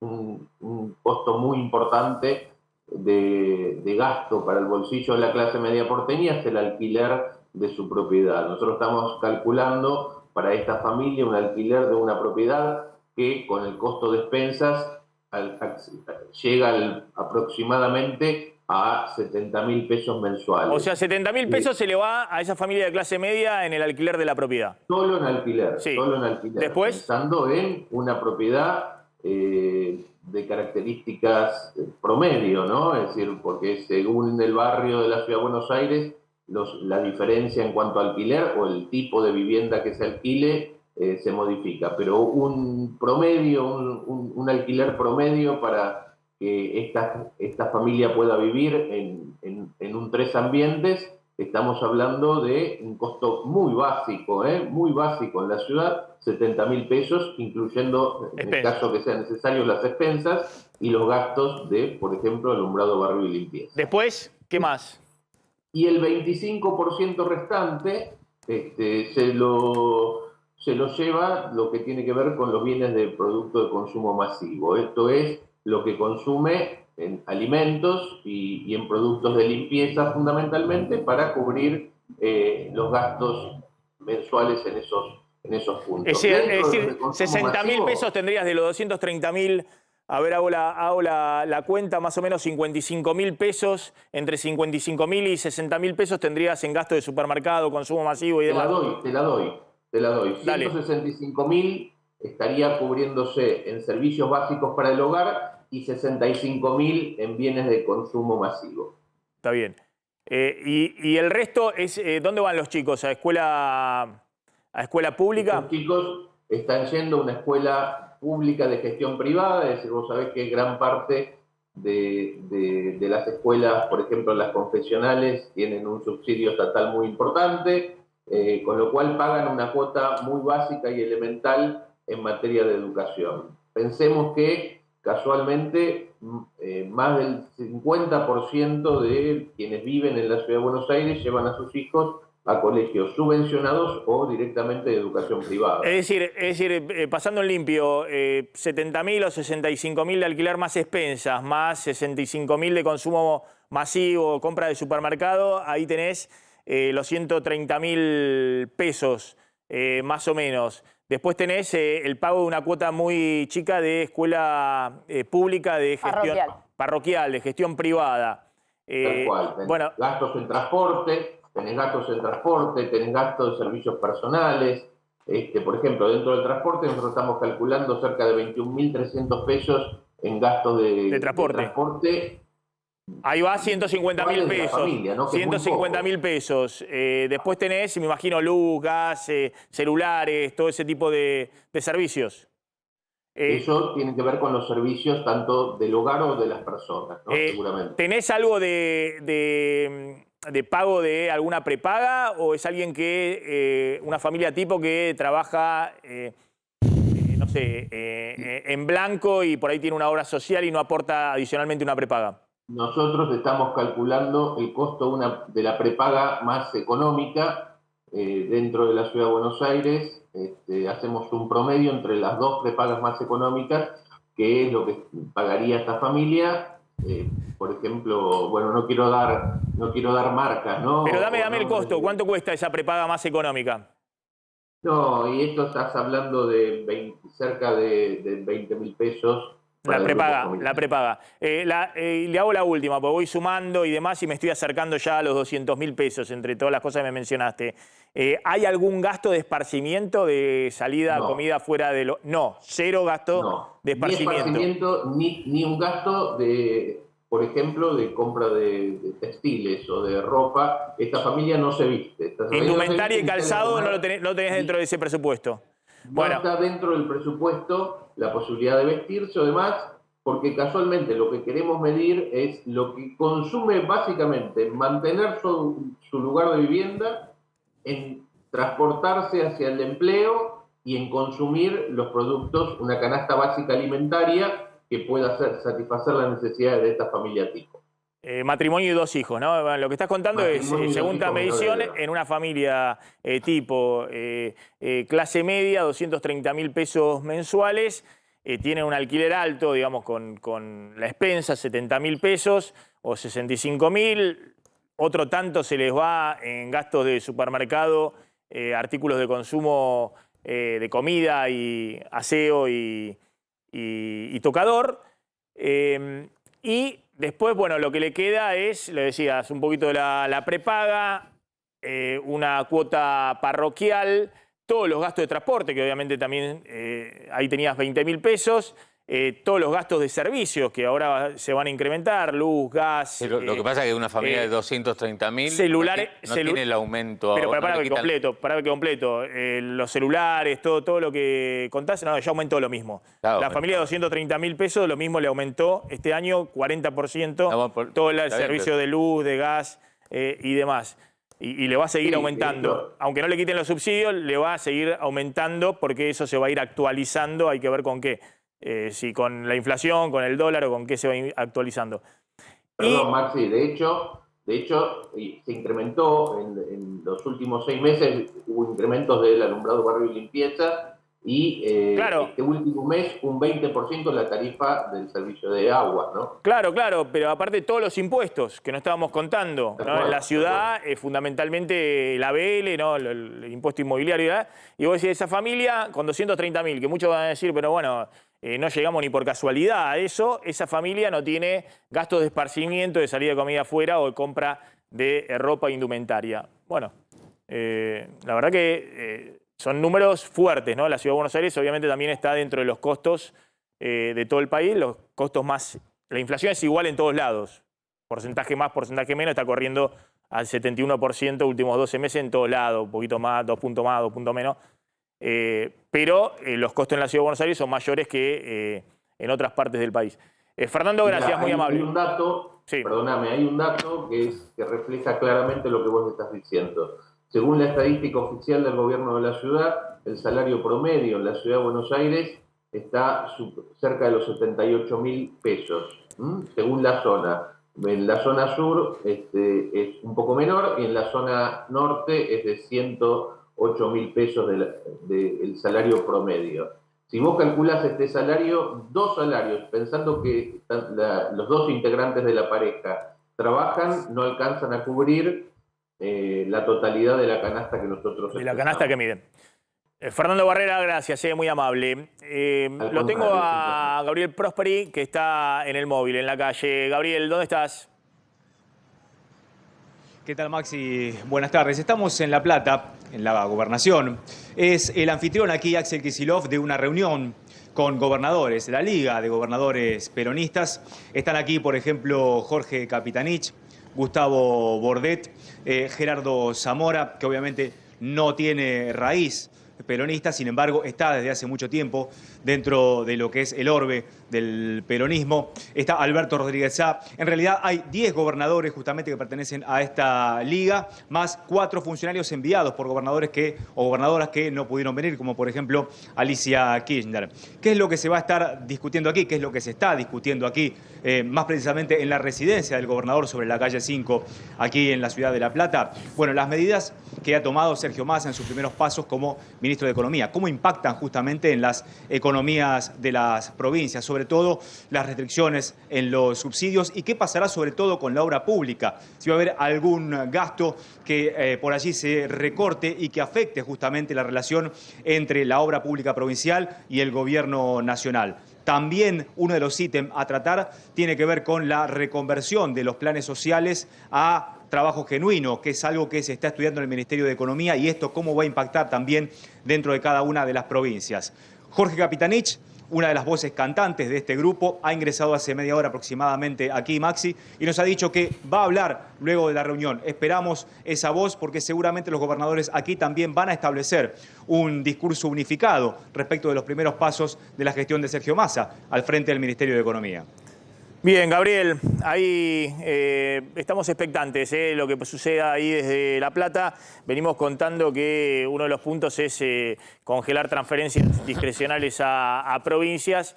Obviamente hay una gran discusión y es algo que están coordinando entre Economía y el vicejefe de gabinete, Juan Manuel Olmos, que me dicen que está muy en sintonía con el Ministerio de Economía, con Sergio Massa.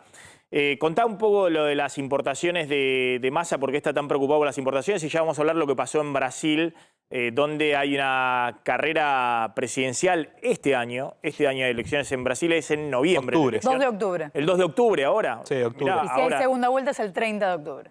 Mirá vos, ahora, el 2 de octubre las elecciones en Brasil, y están que arden las encuestas entre Lula y Bolsonaro, y también está que arde Bolsonaro, digamos, ¿no? Que se peleó ahí con un youtuber, empezó la campaña presidencial a los manotazos. Y bueno, la alarma que tiene Massa, porque faltan reservas, porque le cuesta conseguir dólares justamente para el Banco Central, es porque justamente hay una proyección que hacen en el equipo económico que las importaciones de este mes van a estar bien por encima de lo que fueron agosto del año pasado. Mirá, trajimos los números, la proyección de importaciones de agosto. Allá en Massa decía, bueno, se están importando 20 millones de dólares en toallas. Mirá lo que se está digamos, importando este mes 7.900 millones de dólares. Es para contextualizar, es un nivel prácticamente récord, es un 37% más de importaciones que en agosto del año pasado, cuando la economía mantenía un nivel de crecimiento superior al que tiene ahora, con lo cual ahí el ministro está viendo que es un monto injustificable, y más que justificarse o no, es un nivel de importaciones que no puede bancar. Por eso están atentos a todas las compras que se hacen en el exterior, a los precios, a lo que se están realizando, porque, como te decía, en agosto del año pasado las importaciones habían sido por 5.700 millones de dólares, ahora van a llegar a 7.900 millones, y si vos comparás con el mes de julio, donde habían sido prácticamente récord, habían sido 8.156 millones, en junio habían sido por casi 9.000 millones de dólares, con lo cual, a pesar de que se van reduciendo las compras de energía, ahí tenemos los últimos números, para agosto 1.600 millones en gasto de energía contra 2.400 del mes pasado, y un nivel similar en el mes de junio, habían sido 2.200 millones, o sea, a pesar de que se achica la cuenta de energía, lo que no se achica ni siquiera en la misma proporción es la cantidad de importaciones, y hay una sospecha justamente que hay triangulaciones, subfacturaciones, sobrefacturaciones, con lo cual, bueno, vamos a ver de qué manera se las arregla el gobierno. Pareciera que más que poder en el cortísimo plazo cortar con las importaciones, está visto que, salvo lo que hizo en algún momento Martín Guzmán, de directamente aplastar, no dejar entrar ningún producto para no tener que pagar, más que por el lado de las importaciones, acá lo que tratan de hacer es sumar dólares justamente para las reservas, porque como está visto, bueno, por el lado de las importaciones no hay manera justamente de cortarlo, y ahí entra en cuestión si, digamos, ahora con la entrada de Lisandro Clery a la vicepresidencia del Banco Central, logran algún tipo de, justamente, de tratar de parar con estos pagos que se hacen de importaciones, que para el gobierno algunos son injustificados, como decía lo de las toallas de ayer. Bien, ¿qué pasó en Brasil? Están en la campaña presidencial, ahora vamos a ver cómo están Lula y Bolsonaro en Brasil. Vos tenés esta información. Vos sabés que a mí me sorprendió hoy, porque dije, bueno, Bolsonaro empezó a los manotazos con un youtuber que estaba filmándolo, estaba en streaming, en vivo. Vilker Leao se llama el youtuber. La verdad que no te manejo si el youtuber es o no alguien muy popular, pero un poco lo provoca, ¿va? Y tiene esta costumbre, es un youtuber antipolítica, lo bardea él, lo bardea a Lula da Silva, pero cuando salía en Brasilia le dice Tutuca do Centrao, que entiendo que es algo así como perrita del Centrao, lo está cargando, es una especie de insulto, te diría homofóbico, como diciéndole a Bolsonaro que cayó en la vieja política, o sea, se queja de Lula y se queja de Bolsonaro, y Bolsonaro se enoja, le quiere sacar el celular y se da esa situación que todos graban además. Vos sabés que ahí está, bueno, cuando todos lo graban al youtuber, pero como el youtuber estaba streameando en YouTube, como todos saben, todos hacemos vivos en YouTube, incluyéndome, pero él puede streamear directamente, yo también puedo streamear acá desde mi celular.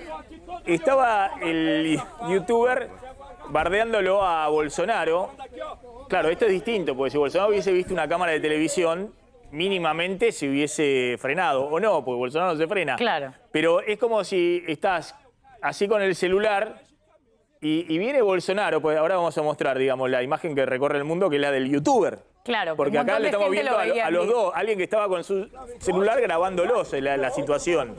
Pero en el streameo del youtuber se lo ve que está bardeándolo a Bolsonaro y Bolsonaro no entiende qué pasa, está atrás de él, está acá en el hombro. Claro. Cuando se da cuenta que está grabándolo para todo el mundo, le quiere sacar el celular, le manotea, una cosa impresentable, digamos, ¿no? Toda una situación pero muy, nada, no es el mejor arranque para la campaña de Bolsonaro. Está en Brasil nuestro colega Patricio Labarra. Gracias, Patricio, como siempre, muy amable. Hola, muy buenos días a todos los, perdón, buenas tardes ya, ¿no? A todos los que componen ahí el panel. La verdad es que lo que ustedes vieron, observaron ahí, que inclusive, claro, repercutió muy fuerte porque estamos en el inicio oficial de la campaña. El día 15 comenzaron ya las campañas, las encuestas oficiales, la presentación de los candidatos en diversos lugares. Hay 12 candidatos, de los cuales 2 destacan que crean una polarización muy fuerte, que es Luis Ignacio Lula da Silva, el expresidente, y Jair Bolsonaro. Las encuestas dan un favoritismo a Lula da Silva en el 44% de la última encuesta de la Poder Data y el 37% para Jair Bolsonaro. Es decir, la situación está bastante estrecha porque el tercer candidato, que podría ser una tercera vía, Ciro Gómez, está en el tercer lugar con 8% apenas, y Simone Tebet, que es el mayor partido del país todavía, que es el MDB, está con 6%. Es decir, son candidaturas que no despegan a 53 días, o 52 días mejor, de la primera vuelta, que sería el 2 de octubre, y una eventual segunda vuelta el día 30. Lo que vemos ahí, disculpa, es, estoy acá con el Y1, que es el Globo 1, es el diario que incluso hoy publica exactamente lo que ocurrió ahí, porque es muy parcial la información que fue dada por algunos miembros incluso de la prensa y también de la prensa en general en todo el país. A ver, espérame un segundito, porque ahí mira, mira cómo pisó el youtuber su propio video. Aí, presidente, o senhor acha o que é dessa violência comigo aqui? Acabaram de me derrubar, ô Bolsonaro. Que o juiz de garantias que o senhor sancionou também é uma emenda do Freixo, cara. Se me tirar de um local público, eu não vou sair, não. Vocês vão fazer o quê? Vão me prender por estar num local público? Prende aí, então. Cadê o seu crachá aí? Se identifica, cara. Quero ver se é corajoso de sair pra conversar comigo. Tchutchuca do Centrão. Você é tchutchuca do Centrão, cara. Valdemar Costa Neto, você se entregou pra ele. Ô, Bolsonaro, por que você faz tudo que a esquerda faz, senão a esquerda volta? Seu covarde, tchutchuca do Centrão. Ó a tchutchuca do Centrão lá. Tô aqui todo dia. Ahí es cuando ya se iba, ahí es cuando ya se iba. Yo vi, eso que se nota que cuando ya... Ahí. Sí, te puedo aclarar lo que O senhor quer falar comigo, presidente? Fala comigo. Sim. Bueno. Fala comigo, presidente. Ué, não. Olha, parece que vai passar por aqui. Bueno, hoje, ahí hein? está. Será que a gente consegue falar comigo? Ahí está. Ahí se veía. Ahí se veía bien. No sabemos qué le decía, lo estaba insultando, Sí. qué es lo que Sí, estaba claro, sucediendo bueno. ahí. Claro, es A que principio- lo que pasa es que, claro, Bolsonaro no sabía que estaba streameando, estaba en vivo el youtuber. Perdón, te Sí. puedo explicar lo que dice la prensa hoy, la red Globo de Televisión, que inclusive no es muy parcial, que digamos, no es muy imparcial, que digamos, reconoce que Jair Bolsonaro tuvo una actitud impensada, primero porque no sabía de qué se trataba. Y ya había ocurrido el incidente con ese chico que es del youtuber, que se declara incluso auxiliar de asesoría jurídica de la Secretaría de Economía y Finanzas del Ejército. Es un chico que tiene algunas dificultades, incluso de comportamiento, ya ha sido denunciado en varias oportunidades, pero tiene un número de aproximadamente 13.000 seguidores. Lo que ocurrió ahí fue lo siguiente. Él quería saber exactamente 3 cosas. Con respecto a la delación premiada, al presupuesto secreto, a la reforma tributaria, a la posesión de armas y a la alianza con los partidos del Centrón. No lo dejaron, lógicamente, la gente que estaba ahí de seguridad, como no dejan ni acercarse a Lula ni a ningún otro candidato. Pero después Jair Bolsonaro llega y le dice, no, quiero conversar contigo. Y conversaron 5 minutos.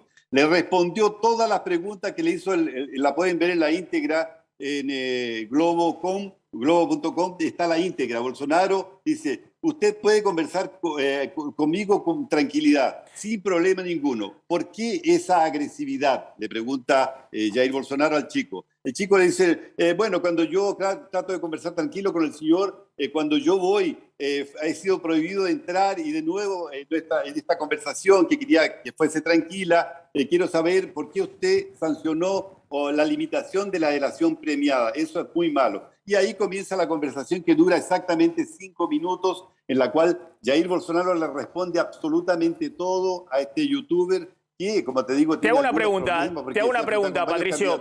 Te hago una pregunta. Sí. Porque acá las redes, y me imagino en Brasil también, están muy divididas, y YouTube también está muy divididos con estrellas, youtubers que son estrellas entre lo que se llaman los libertarios, sectores de derecha a la derecha, por ejemplo, de Juntos por el Cambio, y sectores de izquierda. que son a la izquierda del kirchnerismo o algunos que están asociados con el kirchnerismo. Y son estrellas en YouTube, es decir, tienen muchos suscriptores y muchas views sus videos. Este chico es un chico que viene por las preguntas que vos hacías. Viene más del palo de Bolsonaro, digamos, de estar cuestionándolo a Bolsonaro, de ser medio blandito, ¿o no? No, él ha cuestionado a otros candidatos también, lo ha cuestionado de la misma forma, pero nunca en forma tan vehemente y tan agresiva como lo hizo con Bolsonaro, al cual insultó de vagabundo, de chuchuca, esto del centrón, de cobarde y una serie de otros adjetivos más que él utilizó, que no había utilizado anteriormente. Es decir, intentó sacar de sus casillas a Jair Bolsonaro. Ahora, pero no es un militante de Lula, digamos, del PT, del Partido de los Trabajadores. No, él, como te digo, se presenta como auxiliar de la asesoría jurídica de la Secretaría de Economía y Finanzas del Ejército desde el 2015. Es un muchacho que tiene 24 años, no sé si podrá ocupar ese cargo, si es efectivo que él ahora tiene 13.000 seguidores en YouTube y hay otros que tienen 1.500.000 y también tienen un comportamiento, pero mucho más... Está bien. Yo te diría, claro, son parciales porque responden a uno u otro lado, ¿no? Sí, quieren views, quieren visualizaciones, quieren tener impacto, digamos. 13.000 views en Brasil no debe ser. 13.000 seguidores no debe ser tanto. Suscriptores, pero hay que ver este video, tiene una viralización de más de 1 millón de views, no sé qué viralización tiene.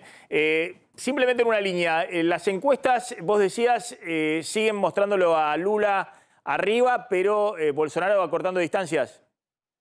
Sí, esa es la impresión que da por lo menos en las últimas encuestas. Hay varias empresas que están realizando encuestas ya ahora en forma oficial, abierta. Datafolia, por ejemplo, incluso acaba de dar a conocer una en que le da el 47% de preferencias a Jair Bolsonaro, a Lula da Silva, y apenas el 32% a Jair Bolsonaro. Es decir, estaría venciendo, según Datafolia, por un amplio margen todavía, y es posible que se aproxime a vencer en primera vuelta, según, te digo, Datafolia. Ahora, las otras, como Poder Data, le dan una margen mucho más estrecha, son 44 a 38, que es la última encuesta que incluso apareció hace algunos instantes. Las encuestas, la verdad es que acá dejan algunas dudas con respecto a la forma en que son realizadas, los locales donde son realizados, y se usa mucho acá también la encuesta a través de las redes sociales. Y por ejemplo, vemos encuestas ahí en que son completamente diferentes, que son encuestas espontáneas. Y yo creo que todo esto se va a definir el día 2 de octubre o poco antes con respecto a cómo esté la situación de la economía, que en estos momentos, lógicamente, tiene una ventaja muy fuerte Jair Bolsonaro con esto de la disminución de los impuestos que ha bajado el precio de los combustibles y había una deflación, es decir, la inflación está bastante controlada y eso podría ser favorable a las pretensiones de reelección de Bolsonaro, ¿no? Acordate que Brasil no es como la Argentina, solo se pasa la primera vuelta si es 50% para arriba. Exacto, no hay otra posibilidad. O sea que todo indica que va a haber balotaje, que va a haber segunda vuelta. Contra Bolsonaro está el establishment económico, que se cansó, como pasó en su momento con Trump, el establishment mediático, los grandes medios.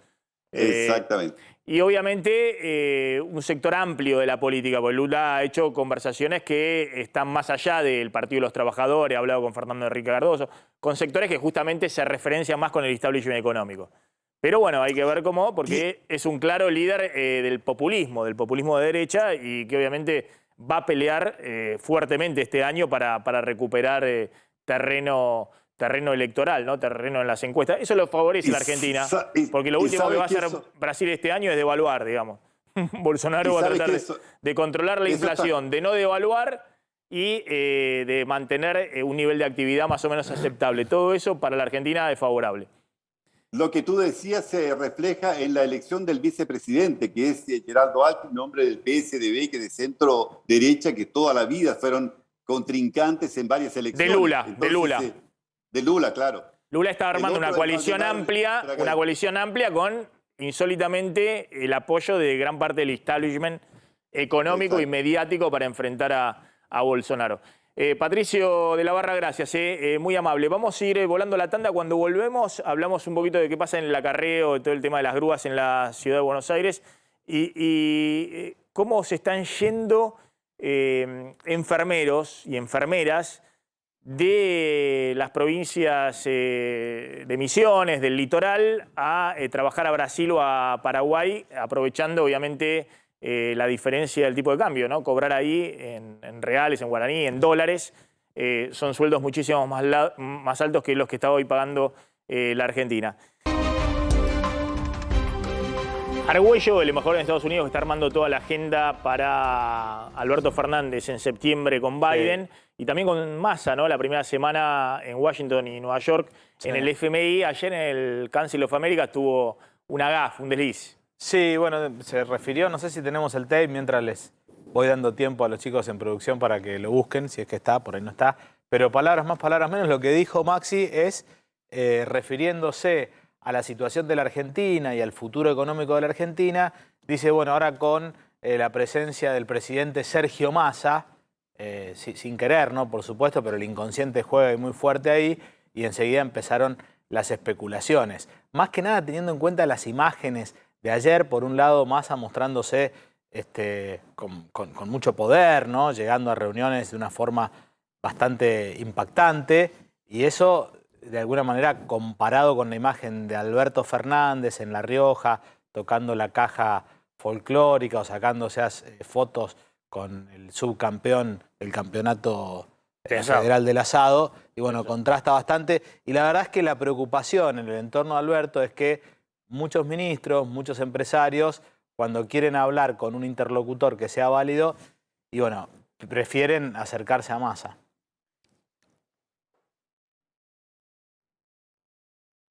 No, esto pasó hace un ratito, no tiene nada que ver con lo que estábamos comentando recién. Lo que comentábamos recién fue un lapsus que tuvo el embajador Jorge Argüello. Esto es una reunión de hace un rato nada más en la Casa Rosada con fondos árabes, donde lo que están buscando... Bueno, vamos un tío, digamos, a ver, Massa con los árabes, después vamos con eso. Tenemos el tema expensas. Claro. ¿Cómo va a impactar la suba de las tarifas o, digamos, la quita de subsidios en las expensas? A ver, lo que trajimos fueron datos, a ver en qué gasta un consorcio de edificios, para ver justamente cuál puede ser el impacto. Para que tenemos un entrevistado y después le sumamos lo tuyo. Dale. Está en comunicación con nosotros, vos lo pediste de hecho al entrevistado. Armando Caputo, que es el vicepresidente de la Cámara Argentina de Actividades Inmobiliarias y demás. ¿Qué tal, Caputo? ¿Cómo anda? ¿Qué tal? Buenas tardes, ¿cómo están ustedes? Bien, le presento a Slotnik. ¿Qué tal, Caputo? ¿Cómo anda? ¿Cómo anda? Cuénteme, Caputo, bueno, ¿qué pasa con las expensas? Y la verdad que es un tema que está bastante complicado porque se están incorporando una cantidad de elementos que hacen que todo incida y termina trasladándose en el aumento de expensas.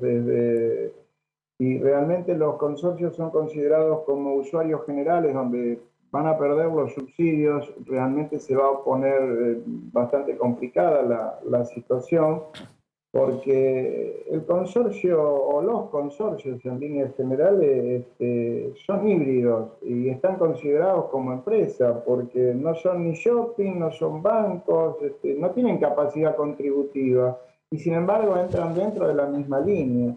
Yo recuerdo que cuando fue en el año 2016, cuando se hizo la audiencia pública por las tarifas de gas, si ustedes lo recuerdan, nosotros como Cámara nos presentamos llevando la inquietud, porque, digamos, no todos tienen el mismo uso, por lo tanto las variaciones de precios son muy grandes. Nosotros podemos decir que dividimos en sectores y en distintas tipologías lo que pueden ser la categoría de los edificios. Y por ejemplo, si nosotros la categorizamos como A o como B, aquellos edificios que tienen servicios centrales, hacen de que, y especialmente cuando tienen agua caliente y calefacción, la incidencia va a ser grande. Caputo, porque, disculpe, estoy con poquito tiempo, estamos con poquito tiempo. ¿Cuánto sería más o menos el aumento este verano de expensas por este tema de quita de subsidios? Hay tres categorías, me decía. Categoría 1, ¿cuánto? Categoría 2, ¿cuánto? Y categoría 3, ¿cuánto? En realidad nosotros podemos plantear que va a ir en valores que van a estar entre el 10% y el 17%, 18% aproximadamente. Eso también tiene que ver con una incidencia que tiene que ser otros rubros que también impactan, como el agua, por ejemplo, ¿no es cierto? Que AISA ha tratado y ha unificado en muchos casos a los consorcios en una facturación global. Y eso nos genera que los morosos que por ahí se incrementan por tener una mayor carga en las expensas, uno tiene que ir y pagar la factura de agua por el 100%. Entonces, AISA no me va a decir, no, mire, el del cuarto C no pagó, con lo cual yo tengo que pagar la factura total. Y por lo tanto, ahí genera que lo que no paga uno debe ser soportado por el otro. Es decir, hay gastos indirectos que también incrementan todo el tema de esta ayuda de valores de expensas. Está claro. Caputo, gracias, muy amable. Ahí está Armando Caputo, vicepresidente de la Cámara Inmobiliaria, contando este tema de las expensas, los consorcios y demás. Y lo completás con 2 datos. Claro, lo que teníamos era, a ver, un consorcio, ¿en qué gasta por mes? Bueno, en el salario de los encargados se le va entre el 50 y el 60% del presupuesto. El principal costo. Bueno, los abonos, son los abonos mensuales, los ascensores, las bombas, el portero eléctrico, los seguros, bueno, todo eso es el 20% del gasto. Y recién después vienen lo que son las tarifas, entre tarifas luz, gas y agua, entre 10 y 17%, dependiendo de si el edificio tiene calefacción central y de la estacionalidad. No es lo mismo en invierno que en verano, lógicamente, como una propiedad. Pero y sobre esto estaría el impacto de la quita de subsidio. Por eso decía que del 10% será el aumento entre 10 y 17% el aumento de expensas. Ya quedó claro, no volvemos sobre este tema hasta que efectivamente se haga la quita de subsidio. Está Adrián Sack en Estados Unidos. Adrián, ¿cómo andás? ¿Qué tal, Maxi? ¿Cómo estás? Y aquí continuamos con la saga del famoso plan antiinflacionario, este paquete de leyes que al Estado de Estados Unidos, al Estado Nacional, digamos, los fondos federales, le cuesta cerca de 3.700 millones de dólares, ¿no? Y ayer vos te preguntabas justamente cómo puede ser que un plan que está basado sobre todo en subsidios, en la implementación de subsidios, sobre todo para fabricar más autos eléctricos, para reconvertir muchas de las estaciones de servicio que hoy conocemos que proveen nafta y diésel, para agregarles que sean también estaciones de carga de autos eléctricos.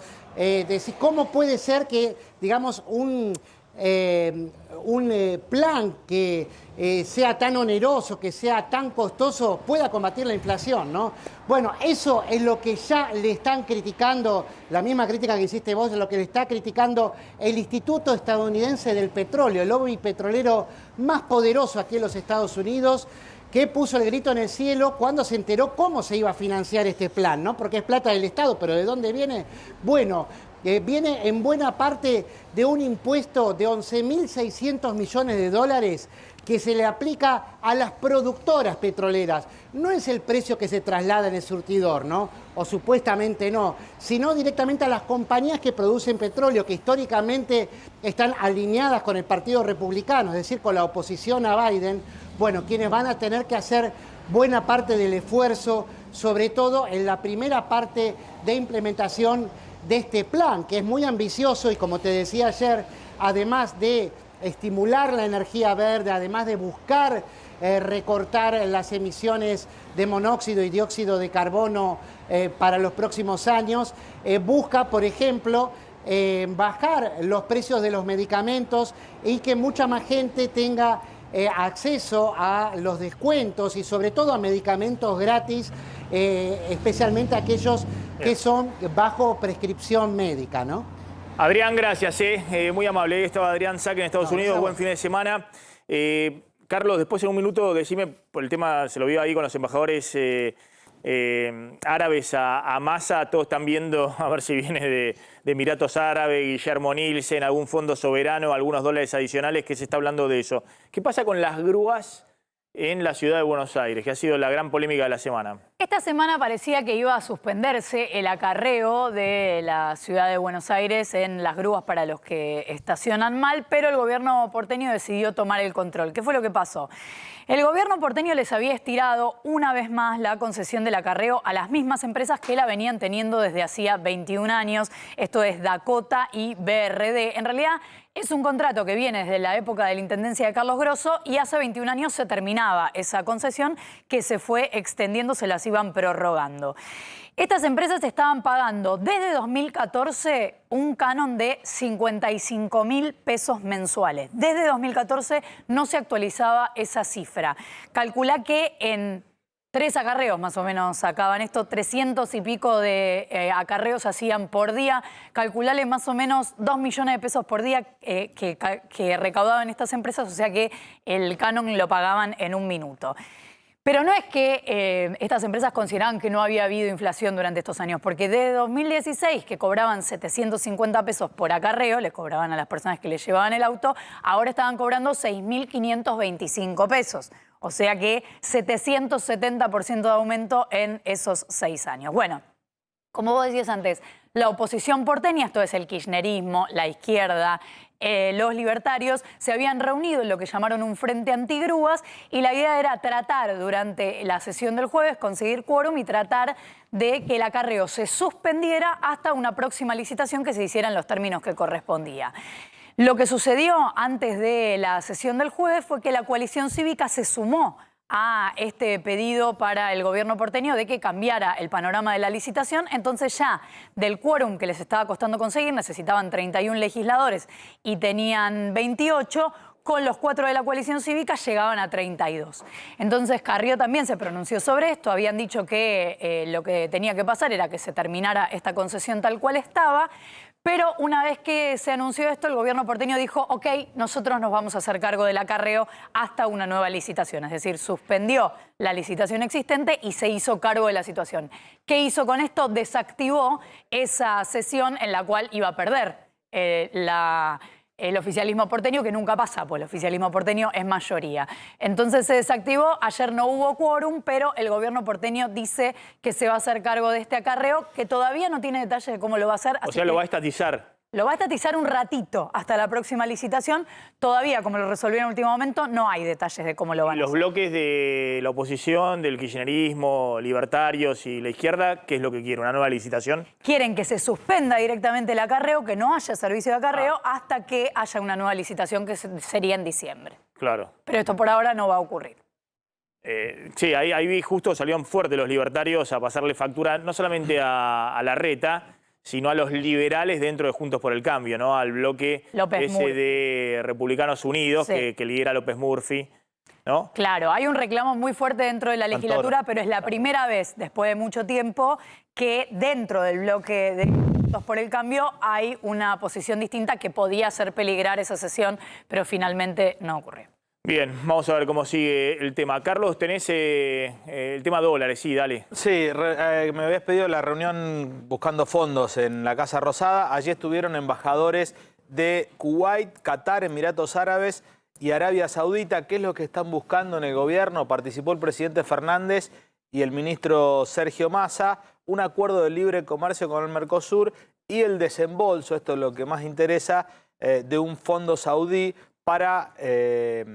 por las reservas del Banco Central, claro, para fortalecer las reservas del Banco Central. E incluso un eventual viaje de Sergio Massa a toda esa región tan importante del mundo. Respecto a la búsqueda de dólares también, y con eso conectamos, otra información llega del Ministerio de Agricultura, perdón, de la Secretaría de Agricultura, y tiene que ver con que están recibiendo la instrucción por parte del Ministerio de Economía de lograr acuerdos, Maxi, con los exportadores para que les adelanten dólares de las exportaciones. Hubo reuniones esta semana y ya está prácticamente cerrado con los exportadores de carne, que están liderados por el ABC, el Consorcio de Exportación. Les piden que adelanten 150 millones de dólares a cuenta, ¿no?, de lo que van a liquidar después. Futuras. Y la misma mecánica con otros sectores de la exportación. La pesca, obviamente, la agricultura, biocombustibles, etcétera. Bien, ¿cómo cierra el dólar la semana? El dólar está cerrando a 294 pesos, el dólar blue,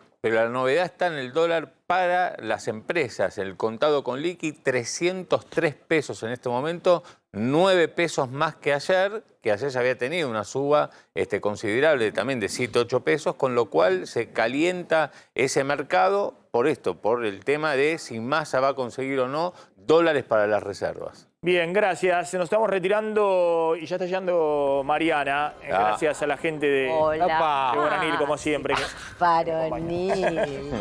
O sea que, ¿vos viste la foto? No, bueno, esa foto. Que fue el señor Winocourt, es culpa de... Vos arreglate con Pablo Winocourt. ¿Vos viste la foto o no la viste? La foto con Robertito ayer que me puso el... Vamos a poner la foto. Con la producción también, ¿eh? Porque...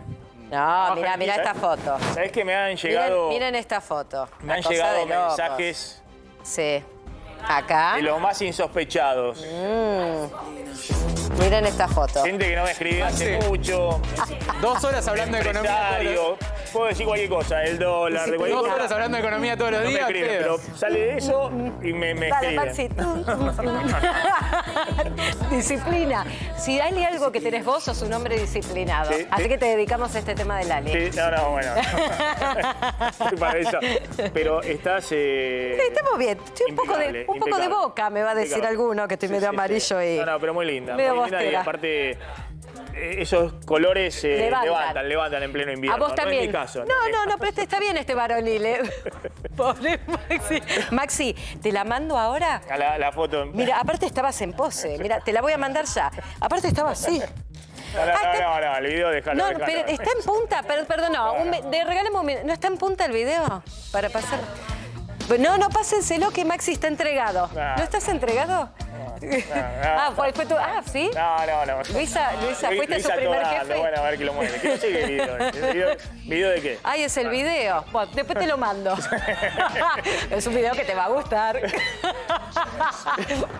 No puede hablar. Todavía no lo vio. Mi mujer todavía no lo vio. Ayer, se lo mando. Se lo mando. La noche decía, ¿se lo muestra o no se lo muestra? Y dije, no, mejor no se lo muestro. Se quedan con Mariana a contarte. Sí, chao.